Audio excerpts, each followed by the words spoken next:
Praise the lord. ప్రభు అయిన యేసుక్రీస్తు నామమున ఈ కార్యక్రమాన్ని వీక్షిస్తున్న మీ అందరికీ శుభములు తెలియజేస్తున్నాను. విజన్ క్యూటీ ఫెలోషిప్ వారి యేసుతో ఏకాంత సమయం ఈ క్వైట్ టైం కార్యక్రమంకు మిమ్మల్ని ప్రేమతో ఆహ్వానిస్తున్నాను.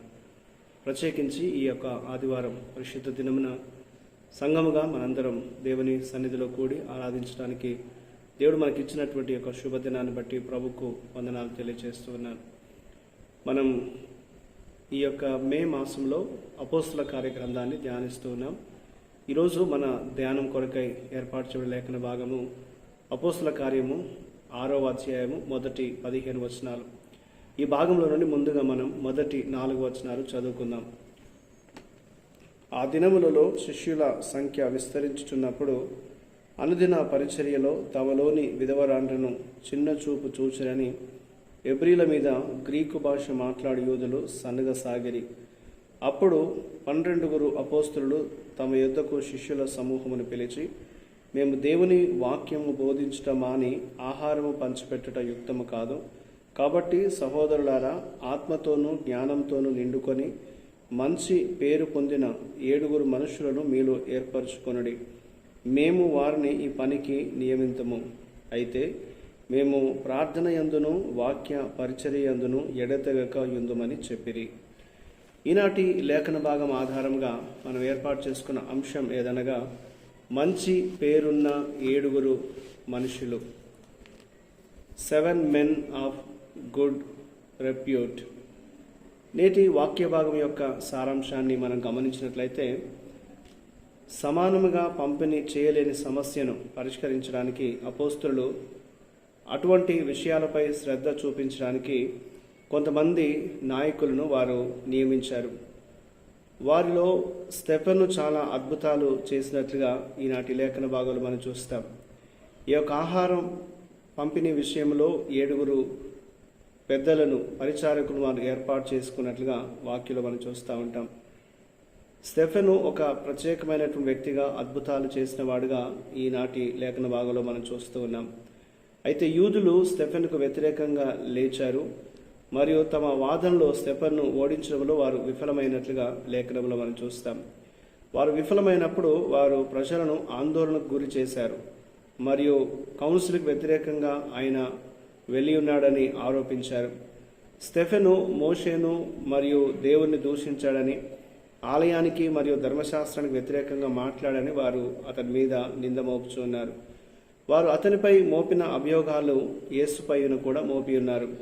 మత్తయి సువార్త 26:61లో ఈ విషయాన్ని మనం చూస్తాం. అయితే వారు ఎన్ని అభియోగాలు మోపినప్పటికీ స్టెఫెన్ వీటన్నిటికీ భయపడలేదు. ఆయన ధైర్యంగా దేవుని గురించి సాక్ష్యం ఇచ్చినట్లుగా ఒక మంచి పేరున్నటువంటి దేవుని సేవకుడుగా స్టెఫెన్ మనకు నేటి లేఖన భాగంలో కనిపిస్తున్నాడు. ఇందులో మనం నేర్చుకునే పాఠాన్ని మనం ఆలోచించినట్లయితే, మొదటి 6 వచనాల్లో గ్రీకు వితంతువులను విడిచిపెట్టకుండా చూసేందుకు ఎబ్రూ శాఖలకు చెందినటువంటి అపోస్తలులు 7 క్రొత్త నాయకులను ఎన్నుకున్నారు. బదులుగా వారు చర్చి యొక్క సంక్షోభాన్ని, ఆధ్యాత్మిక ప్రాధాన్యతను సరిచేసుకోవడానికి మరియు వారి పరిచర్యలను చేసుకొనుటకు ముఖ్యమైన విధులను ప్రతిబింబించేలాగా ఈ యొక్క అవకాశాన్ని ఉపయోగించారు. సమస్యలు లేని సంఘము కాకుండా సమస్యలు ఉన్నటువంటి ఆ పరిస్థితిని గుర్తించి కలిసి ఆలోచించి పరస్పరం మాట్లాడుకొని సంభాషించుకొని సంఘం యొక్క ఆరోగ్యకరమైనటువంటి పరిణితి చెందినటువంటి సంఘముగా ఈ విషయాలన్నీ కూడా చూసుకోవాలనేది దేవుని వాక్యం మనకి జ్ఞాపకం చేస్తుంది. సమస్యలు లేనటువంటి సంఘము కాదు, కానీ సమస్యలు గుర్తించి వాటిని సరి అయినటువంటి విధానంలో పరిష్కరించుకునే విధముగా సంఘం పనిచేయాలనేది దేవుని వాక్యంలో మనం చూస్తాం. అలాగే ఇందులో మనం నేర్చుకునే మరొక విషయాన్ని గమనించినట్లయితే 10 నుండి 15 వచనాల్లో యూదులలో కొందరు స్టెఫెన్కు వ్యతిరేకంగా తమ వాదనలు గెలవడంలో విఫలమైనప్పుడు వారు అతన్ని ఇరికించేలాగా ప్రజలను ప్రేరేపించారు. అతను ఏ విధంగానైనా తప్పు పట్టే విధంగా ప్రజలను వారు ప్రేరేపించారు. తప్పుడు సాక్షులను కూడా వారు ఏర్పాటు చేశారు. అతనిపై ఇంత క్రూరమైన దాడి జరిగినప్పుడు కూడా స్టెఫెన్ను చూసిన వారందరూ అతని ముఖం ఒక దేవదూతలా ఉందని అంగీకరించలేదు. ఆయన వారితో మాట్లాడుతున్నప్పుడు అతని రూపం దేవదూత రూపం వల్ల మారినట్లుగా లేఖనాల్లో మనం చూస్తాం. అయితే ఈ విషయాన్ని ప్రజలు గుర్తించలేదు. సువార్త సత్యంపై నమ్మకంతో మరియు పరిశుద్ధాత్మ జ్ఞానంతో నిండిన వ్యక్తి యొక్క ధైర్యము మరియు గౌరవాన్ని అతని ముఖము చూపిస్తుంది. కాబట్టి ఈ రోజున మనందరం కూడా దేవుని కొరకు ధైర్యంగా మనం నిలబడినట్లయితే దేవుడు తన కృప మనకు అందిస్తూ ఉంటాడు.